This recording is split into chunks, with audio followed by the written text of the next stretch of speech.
Mapapagpalang na hapon po sa inyong lahat. Ako si Elaine Fuentes at ngayong hapon, inaanyayahan ko po kayong samahan nyo kami muli at tulungan kayo. Sama-sama nating tuklasin ang mga pamamaraan tungo sa mga palatuntunan, proyekto o programa ng gobyerno, maging ng mga pribadong ahensya at organisasyon na sadyang ginawa po naman para sa ating kapakinabangan.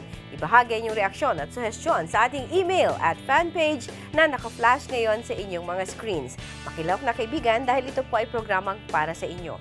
Dito walang alinlangan, dito ituturo namin ang mga pamamaraan. Approve? Gawin natin to. Ang sinasabi nila kapag nag-encroach na ang humankind sa nature, nagkakaroon ng conflict.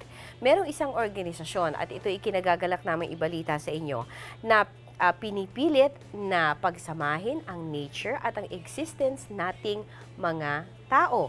Kung ano yan at kung paano nila yan ginagawa. Yan ang ating pag-uusapan ngayon dito sa ating palatuntunang Approve. Magbabalik po kami.